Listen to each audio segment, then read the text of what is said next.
Mkuu twende.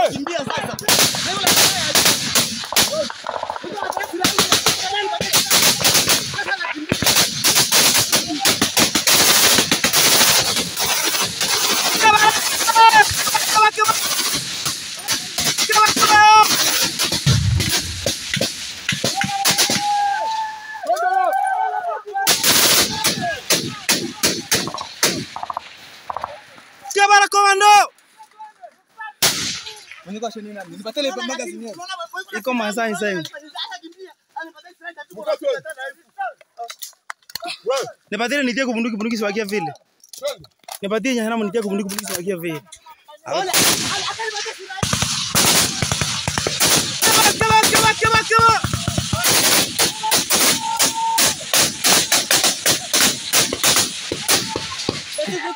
Koki changu.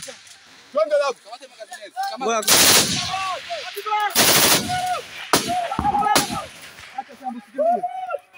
wapiga wapi?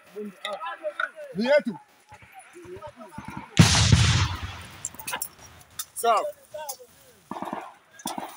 Abisha fika kula huyu. Huyu. Mkikimbie. Kwa nyuma.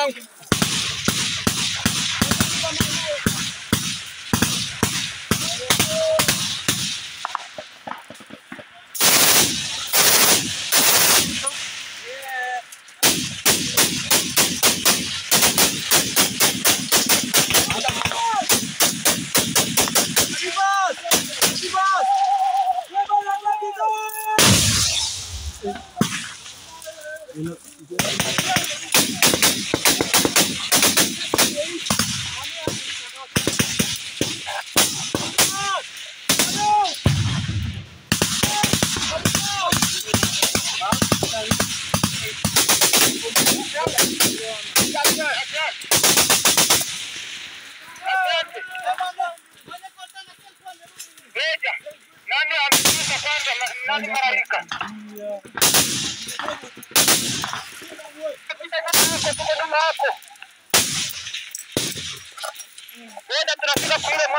Kama bakre komando.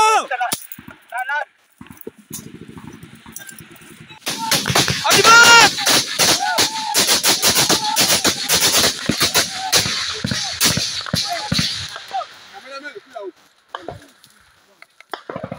Mkuu twende.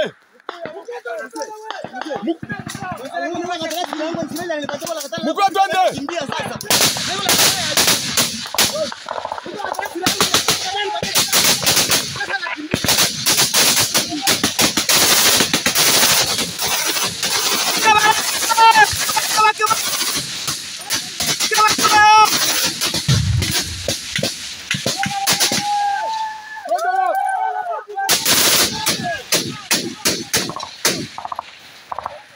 Para comando.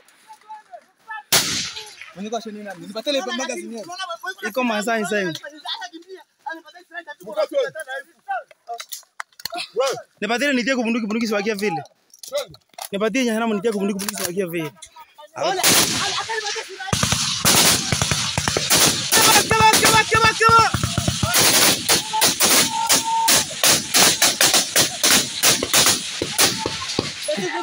Koki changu. Twende hapo. Kama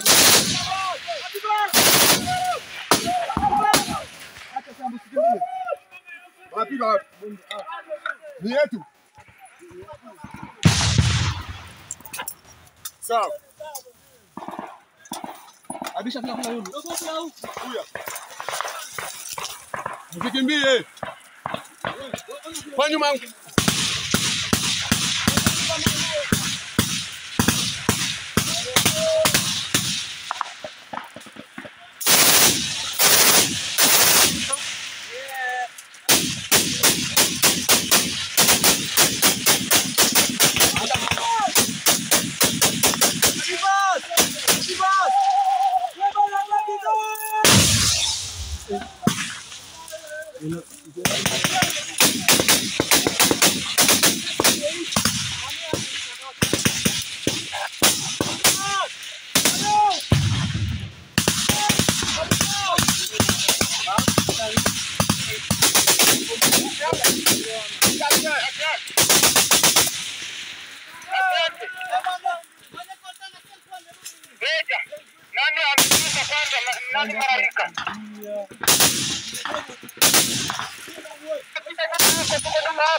Kama bakre komando.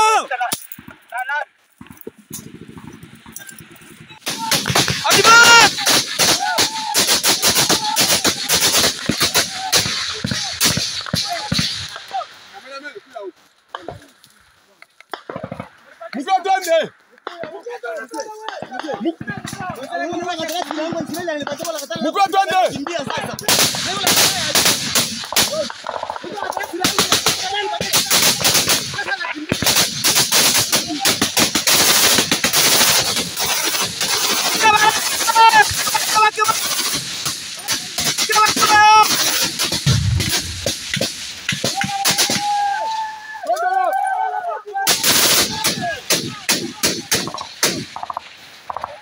Kabara komando. Iko masai sai. Nipatie nitie kubunduki siwakia vile. Nipatie nyanya nitie kubunduki siwakia vile. Kama.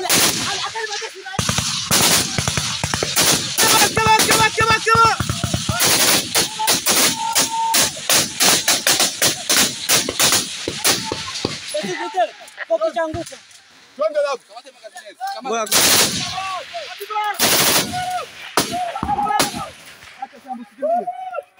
Wapiga hapo. Ni yetu. Sawa. Abisha pia kuna yule. Huya. Msikimbie.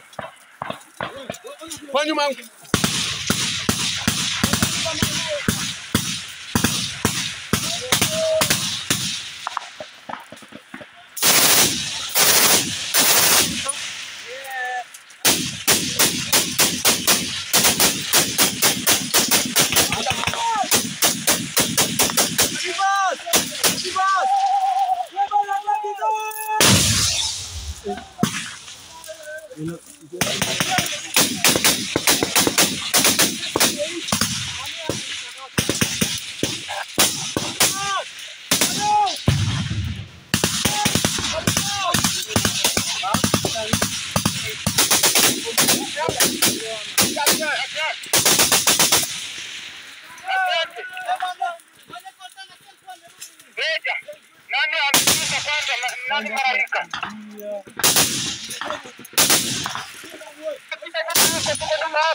Kama bakre komando.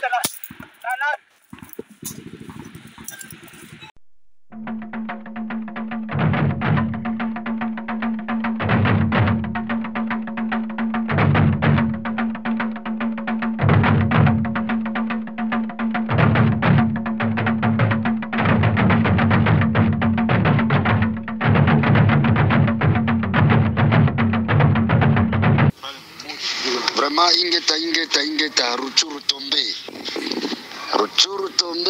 tombe tozane sengo wilingo malo balisusu toyebisaki eke vendredi tozana Ruchuru nayebisaki wilingo maboye kanga date ya lelo nayebisiyo nayebisaki le 9 nayebisaki vendredi tozana Ruchuru tozoloba eloko na ba plat pe tozoloba eloko na jour na date siko wilingo mabisiko zola na ngai lelo za wapi kaka ngai yoyo patriot azalendo ayebisaki oboye vendredi tokozana Ruchuru yozelo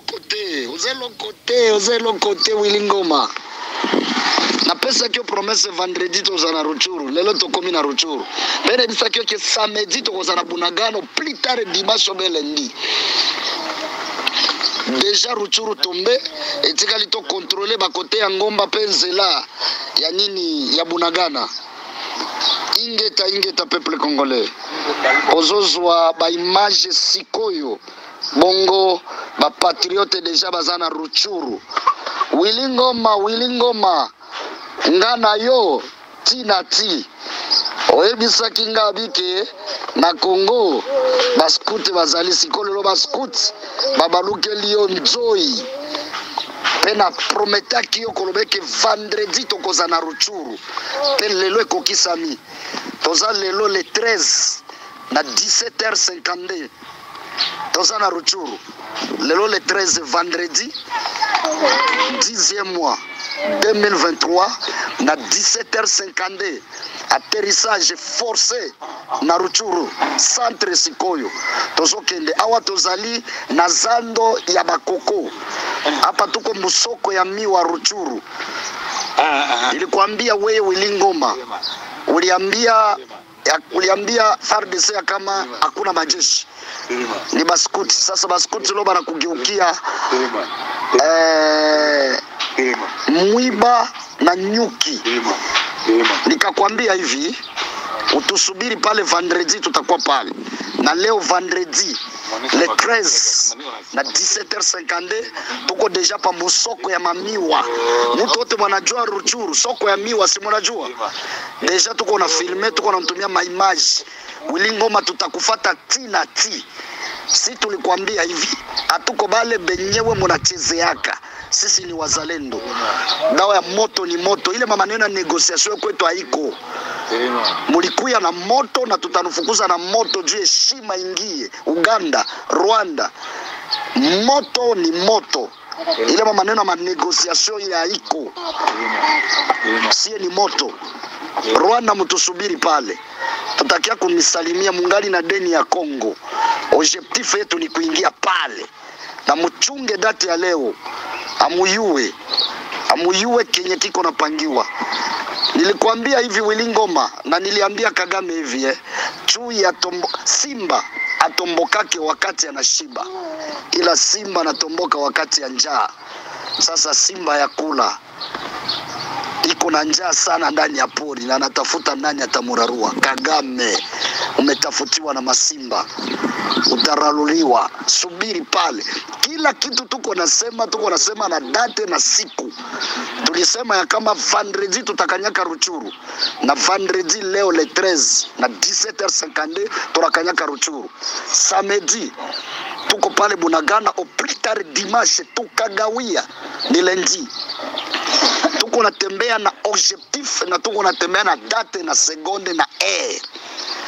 Asante sana. Batoto yote tuna pesibino mbote mingi to pesibino mbote jambo yeno ba wazalendo tout parce que to boyi français les compatriotes obiso toza ba compatriotes to lobité to boyi ya bozo français na binobo kende nango biso nyonso tozali ba wazalendo terme ya mikolo yangwana ngai na bino tozali ba wazalendo. Tolobi nga nazali muzalendo, bino bozali ba wazalendo, biso nyonso ba wazalendo. Yango na lobaki soutien total au wazalendo. Soutien total au wazalendo. Bana mboka tu bisika tu bozwami. Boali kolandanga bisika tu bozali. Biso nyonso tozali kosenga soutien total au wazalendo. De partout où vous êtes. Na ebisa kibino déjà lobby. Que nous avons l'opération soutien au wazalendo. $1 pour le wazalendo. Au plus 243 81 717 11 97 na bandeli lisusu plus 243 81 717 11 97 plus 243 81 717 11 97 biso nyonso ba imboka le jeune comme moi ba oyo bazali ba jeune neti ngai esengeli to soutenir bande kona biso bazali na est bango bali ko bunda pour la République. Biso watwali kolobela mboka. Nous soutenons la République démocratique du Congo. Vous aussi là où vous êtes, apportez votre soutien.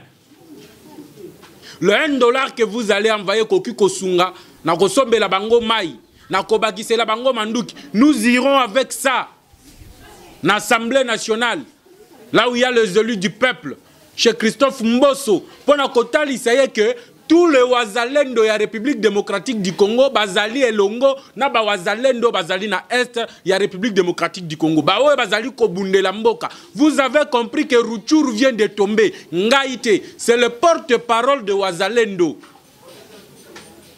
C'est lui qui vient de confirmer que Rutshuru vient de tomber. Bolanda kito, Bolanda kite. Na bandela lisusu odio boyo kango malam. Alobi ayebisaki Wilingo makolanda yeti na Kigali. Mas kobodong liseki a lisusu te. Oba Ugandais, oba Rwandais, bali kolanda bango. Onde ko Jeff Toyoka ki bien te bandela, nazo bandela. Nazo bandela boyoka, lolenge nini guerre eye makasi. Boyoka, aloba kite. Aichaki odiote yangwan. Rutshuru tombe, tozane sengo. Wilingo malo balisusu. Toyebisaki eke vendredi toza na Rutshuru. Naibisaki Wilingo maboye kanga date ya lelo naibisi yo. Naibisaki le 9. Naibisaki vendredi toza na Rutshuru. Tozoloba eloko na ba plat pe tozoloba eloko na jour. Voilà, Holandi. Alobi bayebisaki Wilingo make vendredi bakozala na Rutshuru. Bazu Rutshuru na butu. Pourquoi bazu Rutshuru? Au moins dit, naibisa kabino, les EAC ce sont des traîtres. Je vais développer ça. Bolandi communiquer à EAC. EAC zali koyebisa ba IM23 le groupe bazo benga bango le groupe rebelle belligérant. Que bati kaba affrontement bazali ko sala contre le M23. On doit trouver la solution non militaire. Et cette solution non militaire, c'est le dialogue. Que le premier citoyen de la République démocratique du Congo a refusé. Yango Tolobi, chers compatriotes, le message de Jean-Pierre Bemba Gombo était bien passé. Alors, nous sommes chez nous. Aucun centimètre yambo kanabiso tokotika yango te pa banguna. Lobi Rutshuru est tombé. Wilingo mapakati mbang. Bayebisi Wilingo ma yo lobaki que au Congo il n'y a pas de militaires. Yo lobaki que au Congo baskut nde bazali kuna. Mais ndenge nini opakati mbangu okimi. Nazana image ya bawazalendo na Rutshuru. Na wenze ya bakoko soki bakoko ndenge bazali ko benga yango. J'ai les images. Chers compatriotes, tout Congolais bisika tout ozwami. Ezali éveil patriotique.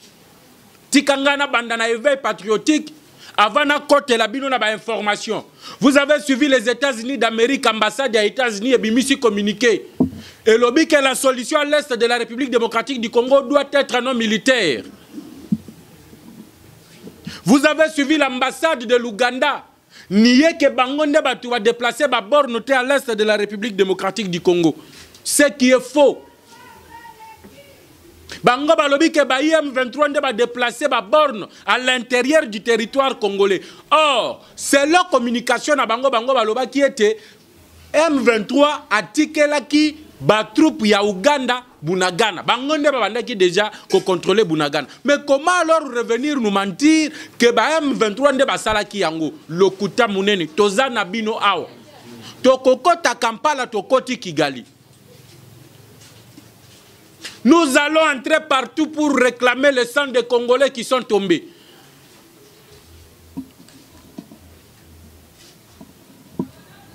Fini la récréation. Fini la récréation.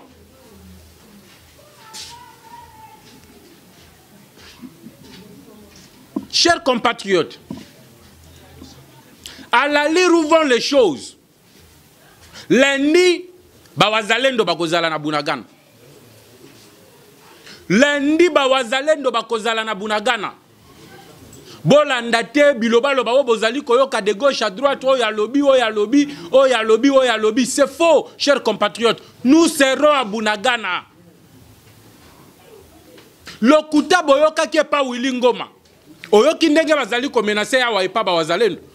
Bango baloba ki ke Au Congo, il n'y a pas de militaires, il n'y a pas de soldats, ce sont les scouts. Ba scouts wana bangonde bazali ko beta bango masas, ba komi kolela ke non, ezali ba burundais, ezali ba mercenaires russes, bangonde bazali ko bunda na bango. La situation est grave. Et cela nécessite l'appui de tout un Congolais. Yango tolobi, nous les jeunes, biso ba Congoman, ezali likambwa mabele, ezali likambwa mboka, bande kona biso bazali na est bali kobunda, biso tozui initiative de lancer soutien $1 et soutien yaba wazalenu. Nous irons à l'Assemblée nationale donner kopesa yango le président de l'Assemblée nationale pour bango bazali na capacité à kokomisa yango à l'est ou soit biso moko tokozwa avion s'il y a des volontaires le partenaire o bakozwa makoki ya kofutela biso avion nous irons jusqu'à Goma donner ça au gouverneur militaire pour te komela ba wazalendo bisiko bazali kobundela mboka bali ko kufa pona République démocratique du Congo yango tolobi ce qui aux alliés na Congo, c'est le plus 243. 81 717 11 97. Plus 243, 81 717 11 97. Vous pouvez nous appeler pour nous faire parvenir votre contribution. Nabande konabiso bazali kobunda. Bozwa ki patriote nabino na botindi Kango na France. L'appellation a changé. Biso nyonso tozali ba wazalendo. Et ceux qui sont wazalendo bazali na est bali kobunda, les wazalendo qui sont maintenant ici au Congo, bande konanga ya Luanda en Angola, monsieur Jacques, monsieur Guilherme, vous devez soutenir les compatriotes qui sont à l'est de la République démocratique du Congo. Ozana Sakanya, Ozana Lubumbashi, Ozana Ilebo, Ozana Kananga, Ozana Mbujimai, Ozana Mwanda, Ozana Boma, Ozana Matadi, Ozawana Kinshasa, tu es au Vietnam. Les Wazalendo veulent que les Congolais tout, bam la kisabango que bazali ensemble na bango. Tout kupa moja, ndenge balobaka na Swahili. Tout kupa moja, toali kobundela ekolo. Je vous ai dit, chers compatriotes, que EAC Oyo Bali Komona. Laissez-moi maintenant vous donner, parce que na sali éveil patriotique, maintenant je vous donne l'information du jour. Ruchuru e uti kokwe ya Nabutu. Mais tant que Ruchuru e kwei, Wazalendo alingia contrôler si kon zela wa ezo mene vers Bunagana. Les troupes de l'EAC, ezali composé par Yabayi, Uganda, ba Kenya, na ba Sud Soudanais, ba ye ba s'interposer entre les M23, oyo ba kimaki, ba cadre na bango nyonso, ba kimi Bunagana parce que ba yokaki déjà lokitwe ba yebandaki koya na nzela, oyo bandaki ko uta Ruchuru jusqu'à Bunagana. Quand je parle de Ruchuru, c'est Ruchuru centre. Ezali ko kende tina Bunagana. Lorsque nos Wazalendo étaient déterminés, Batouana ba traître, ya ko s'interposer entre les Wazalendo na ba M23. Balobi que non, la solution doit être non militaire. Et la solution non militaire, c'est de dialoguer avec le M23. C'est que Tata Mokonzi Ekolo, Félix Antoine Tshisekedi Tshilombo Salaki Nini, à Boyaki. Fati Alobi, non au dialogue avec les terroristes du M23.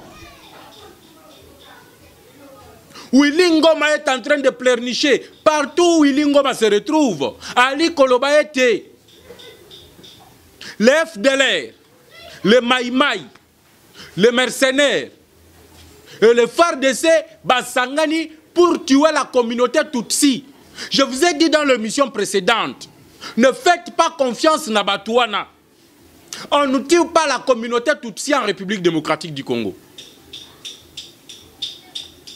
Ba komi ko luka message yoyo ba communauté internationale ba koki koyo ke la bango mawa pour te balo balisus te qu'il y a génocide au Congo. Il n'y a pas génocide au Congo. Il n'y a pas génocide au Congo. Ces patriotes là qui se battent pour la nation, Ils ont leurs droits. Ils ont, selon la Constitution, l'article 64 leur permet de défendre l'intégrité de leur territoire. J'ai suivi la dame ici, la représentante, bien la directrice de Women Rights Watch, qui condamnait la loi sur le réservistes en République démocratique du Congo. Chers compatriotes, Lobby Museveni a outaki kosili sa formation, il y a plus de 4000 locales de défense. Et pas na bango, o ezali équivalent, il y a Bawazalendo en République démocratique du Congo. Toyoki mwana mwasi wana ke yiko condamné Museveni te. Mais pourquoi, lorsque au Congo, on veut faire quelque chose pour sécuriser notre territoire, batouana babimakaka kapona ko condamné? Pourquoi batouana babimakaka kapona ko condamné? C'est là où le bas blesse. C'est là où Makambutu ezali komona que nous sommes mal aimés dans le monde.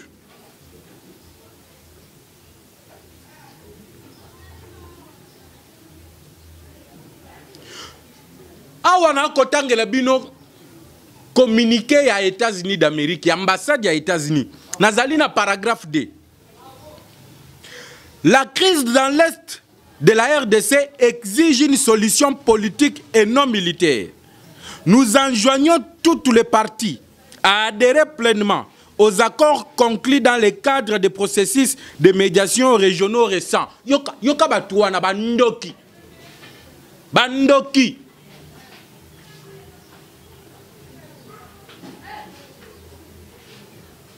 Oh, la crise dans l'Est nécessite une solution politique et non militaire. Ça fait combien d'années? Ça fait combien de mois? Oh, la solution, il y a une politique et non militaire. Et ça lui quoi porter l'autre côté. Depuis combien d'années? Bazu Bounagana, ça fait 2 ans. Est-ce que la solution a été trouvée? Mais quand maintenant la RDC prend les choses en main pour abonder mboka naye, bango bazali kobima que non, la solution à cette crise elle est politique. Elle n'est pas politique. Kagame ayokaka, nenge Kagame ayoka qui sur le plan diplomatique. Le langage diplomatique, Kagame azali koyoka yangote. Nous avons réclamé les condamnations contre Paul Kagame et son régime. Vous n'avez jamais condamné Kagame et son régime. Comme Kagame azali koyoka kaka. Langage ya manduki, nenge komi kobeta wana, bali kokufa neti banzizi. Et ce qui langage wana nde Kagame azali koyoka, to zali kokende na langage wana poto benda ye matoi, ayebake akoki kocha lisusu. Likama na yete en République démocratique du Congo. Le Congo n'est pas un pays sous responsabilité. Yamboka mususu te. On n'a pas de leçons oyo bino bokoki kopesa biso. Les États-Unis oyo bazali koyebisa biso que la solution à la crise doit être politique et non militaire. Bango moko bayebisa biso. Israël na ba terroriste ya Hamas wana. Israël a outi ko bombarder bato ba ataka kiye. États-Unis azali ko soutenir bango. Chers compatriotes, bolandanga malam. Na yebisi bino que cette fois-ci je suis concentré à défendre l'intégrité de mon territoire sur le plan médiatique. Je vais parler s'il faut bakatanga mutu bakokata na koti kate na koloba. Ba américain oyo ba défendre Israël. Ba lobi Israël avait raison. Ya ko bombarder bisiko oyo ba terroriste o ba atakaki Israël bazalaki.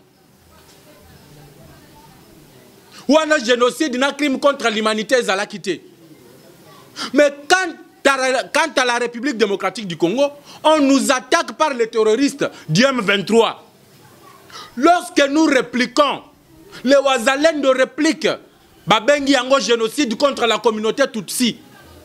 Et babimisa libiso communiqué pour que la solution doit être non militaire. La solution non militaire, bon me mangona nous na Israël. Bon, kende koyebisa Israël que kobo bombarder lisusu te. Poutine peut à lobby que Palestine il faut comme mboka mobimba. Il faut comme un pays indépendant avec comme capitale Jérusalem de l'Est. boye bisa bango ba trouver bango pe ba trouver solution non politique, solution politique et non militaire. Bokende ko yebisa Israël. Toi libana na binote. Toi liba leki na binote. Ba relation entre état et état d'égal à égal. Muto akoki kotinde la biso lisusu ba injonction azalité.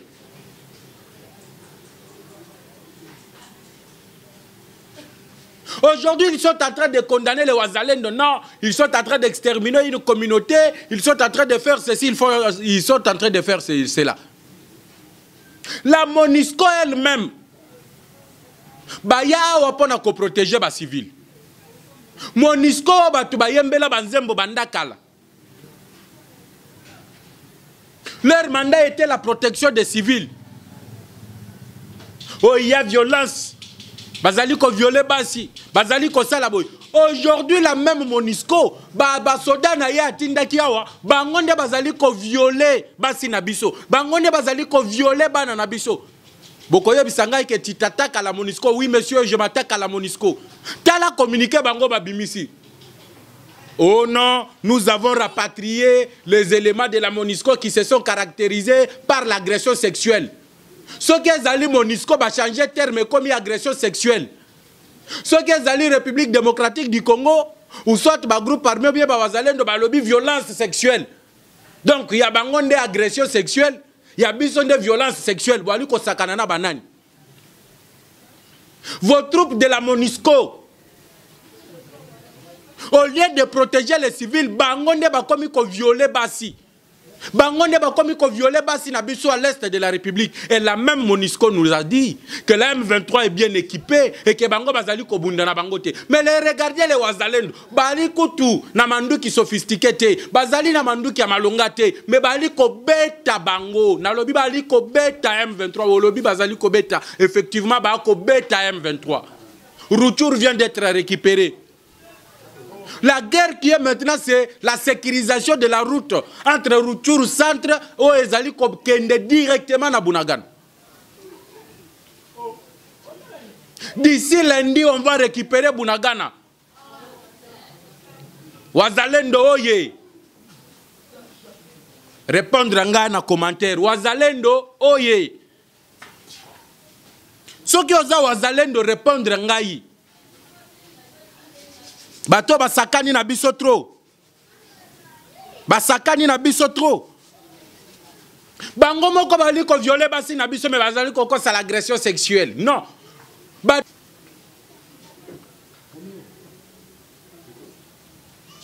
Ezali violence sexuelle, chers compatriotes.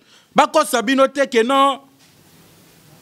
Balobaki que c'est l'agression sexuelle. Balobaki que te c'est de la violence sexuelle. Oyo ba yem ba to MONUSCO basali. Et on vous dit aujourd'hui que Congo est sengeli etike la bangonzela.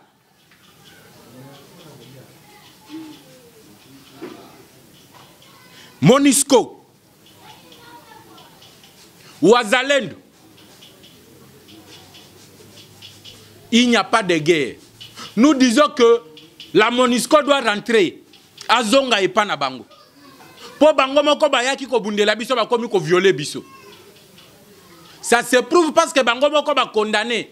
Oyebi ke basala ngo bandakala. Soki omoni ba komi ko condamné boye po tolobeli yango trop. Yango nde omoni ba komi ko lobela yango boye. Et yase ba traître, surtout ba Ougandais, na otangela bino communiquer ambassade ya Uganda. Na otengela bino yango. Aliko wanga na keno ezali Uganda muto a déplacé ba frontière na à l'intérieur du territoire na ya Congo te. Ezali ba M23 parce que ce territoire est occupé par le M23. Chers compatriotes, qu'on ne vous trompe pas. Bunagana basala qui remise et reprise entre les M23 et les Ougandais. Et le loyo qui Bunagana ezali na maboko ba M23, c'est parce que ba troupe ya ba Ougandais ba yaki ko s'interposer que ba Wazalendo ba attaquer bango te. Ba sengi ba Wazalendo bo telema, bo zonga lanu na ba position na bango. Tangu ba Wazalendo ba zongi na ba position na bango. Ba Ougandais balekisi ba IM23 na bango sima na bango babandi ko attaquer les Wazalendo. Et la réplique oye betama ki na butu, je vous assure même les troupes de l'EAC ba pakata kimbango. Voilà pourquoi Willy Ngoma na tongwa lelo Sulutani Makenga, tous les cadres, les Bertrand Bisimwa batie poa. Ndeko Jeff batie poa, oui, na Bunagala ba lisusu te. Bazali sous-souté na Bunagana, bango tout batie poa. Bali kokima Bunagana au moment où je suis en train de vous parler.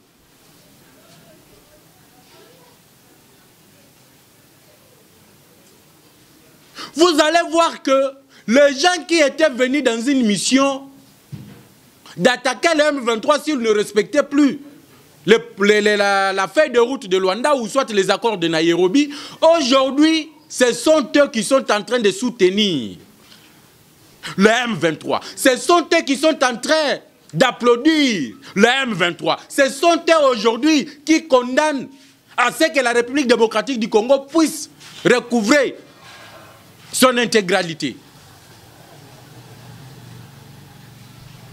J'ai suivi le porte-parole Yaba Wazalendo. À l'objet, nous sommes derrière le chef de l'État, Fachi Béton. Il nous a appelé à nous prendre en charge.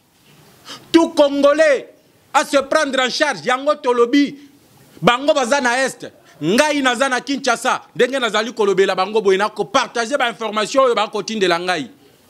Binope Bisika tout Bozali Tolobi soutient au Wazalendo. $1 et à soutien au Wazalendo. Je vous ai donné les numéros. Ceux qui sont partenaires, ils biso billet au Kititi Goma pour la kokende koti kangona gouverneur militaire Peter Tiaramwani Sirimwani soki Sirimwani toko kita pour la koti kayango pour na Congo tokowa Jean-Pierre Bemba lobi nous sommes chez nous, nous ne céderons aucun centimètre de notre territoire, nous ne céderons aucun centimètre de notre territoire. Et ceux qui toko cédé à ta centimètre mon côté, chers compatriotes, ngaina yo nous devons apporter notre soutien aux Wazalendo. Ils ont besoin d'acheter des munitions. Bana posa kosomba maya komela. Bazana posa kolia na zamba bisika bazali. Po balia il faut biso na bino. Biso ba Wazalendo. Oyo tozali bisiko tozali kosala musala. Toi portele bango soutien. Yango tolobi à partir ya lelo. Jeff Badibanga a lancé la contribution au Wazalendo. $1. $1. Pour apporter soutien na ba Wazalendo. To pesa ki numéro pour na ba oyo bazawa na Kinshasa. Ceux qui sont à l'extérieur peuvent nous contacter sur le même numéro. Le plus 243 81 717 11 97. Plus 243 81 717 11 97. Alors, bande kwa Wazalendo, ils ont donné 48 heures na EAC. Willy Ngoma réagir. À l'objet que au Congo, il n'y a pas l'État. Ndengeni ni Wazalendo bakoki kopesa troupe yo gouvernement ebengi saki na Congo ultimatum ya 48 heures. Après bango ba jeune ya territoire à Rutshuru bango pe ba pesa ki e ya 48 heures. Lobby ezalaki tout.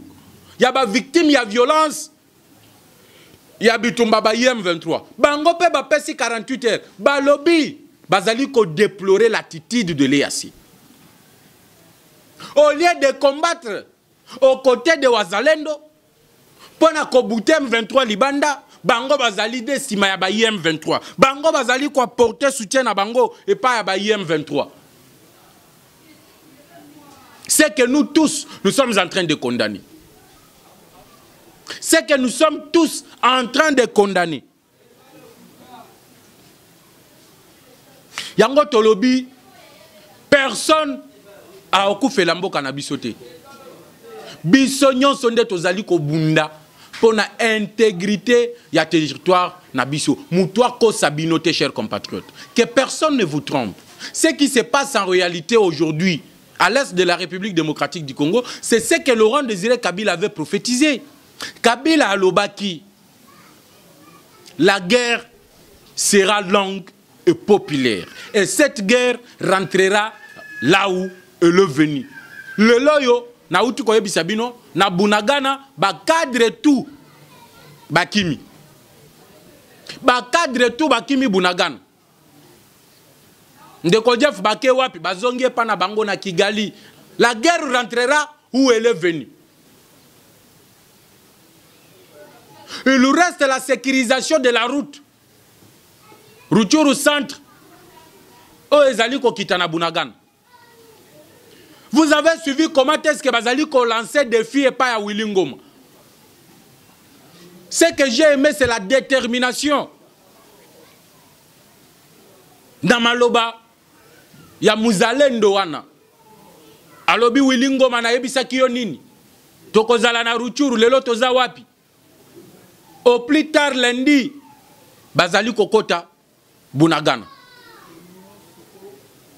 Et c'est là où aussi nous disons Nabao bazali kolanda biso. Ne suivez pas le compte wana l'armée numérique de Rwandais. Armée numérique à Rwandais. Et comme il est là, il y a un génocide, que non, on veut exterminer la communauté Tutsi. Oh non, on veut faire cela. Oh non, on veut faire ceci. Vous savez que les Américains, ne faites pas jamais confiance aux Américains. Ne faites jamais confiance aux Américains. Nabandeli pour la 3e fois, ne faites pas confiance aux Américains. Les Américains ba utaki ko accuser armée na biso que bazali collaborer na ba groupe rebelle, que notre armée est en train de collaborer avec le groupe rebelle. Ils ont même sanctionné un colonel. Il y a forces armées de la République démocratique du Congo. Regardez maintenant le jeu au Rwanda komi ko sakana nango. Regardez maintenant le jeu au ba cadre M23 ba komi koloba. Ba ali koloba ke ete ba wazalendo wana baza ba wazalendo te.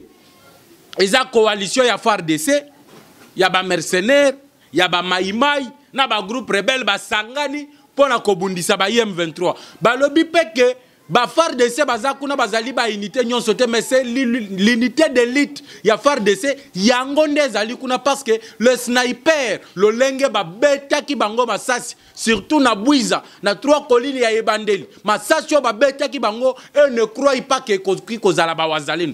Ils sont maintenant en train de communiquer pour que les États-Unis balobalisent que voilà ce que nous disions. Bandakala que FARDC bazali ko communiquer na bayi groupe rebelle.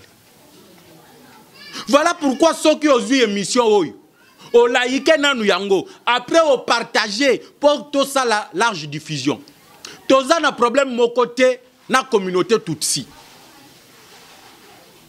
On n'a pas de problème avec la communauté Tutsi. J'avais posé la question. Est-ce que la communauté Tutsi était en République démocratique du Congo avant 1960? Attends ce qui va quitter. Est-ce que Batubakoki kozwa nationalité en masse? La loi ne le dit pas. Mais ce qui Tutsi wana moko après moko basala qui demande na bango ya nationalité et que ba pesa ki bango en bonne et due forme, ce sont des Congolais et ils doivent être protégés. Mais bibemo yo boali komona wana bazali koloba ke babomi ba Tutsi la communauté Tutsi et pas ya armée numérique. Quand je parle de l'armée numérique ezanine na Twitter, na Facebook, na ba compte nyonso bali ko publier ke bazali ko exterminer la communauté Tutsi en République démocratique du Congo. Ba armée numérique wana ezali ko jouer pour être ba communauté internationale ba yeba que au Congo on est en train d'exterminer la communauté Tutsi. Ce qui est faux. J'étais au téléphone avec un Wazalendo, un Muzalendo plutôt. Il m'a dit que Bango Wazali ko protéger la communauté de Nyonso. Leur problème c'est avec le M23. Mais ceux qui ont Tutsi, la communauté Tutsi congolaise, ok, qu'on s'allie na ba M23 ou ali ko agresser la République démocratique du Congo. Tangu moto koya ekozwayo okufi etali biso te okufi Chibaou ndenge balobaka na Chiluba okufi Chibaou parce que tu as trahi le pays. Ceux qui ont allé vraiment communauté Tutsi congolaise, pourquoi tu t'es rallié avec les terroristes pour agresser la RDC? Et si on attaque les positions des terroristes, bakuti ozalaki na ba position wana ozipe manduki wali ko agresser RDC, tu n'es plus une communauté Tutsi. Ezanet Inganet Ndaza Boye, originaire de la province du Kasaï oriental, Bakende Kokuta Ngai dans le rang du M23, Bisiko ba terroriste bazali ko faire la loi, bali ko boma, bazali ko violer. Et lorsqu'on veut attaquer ces gens-là, ceux qui n'a koufi ba oloba ke non, et ça génocide contre les balouba. Non, na koufi chibaou, ndenge balouba baloba. Na koufi nde chibaou.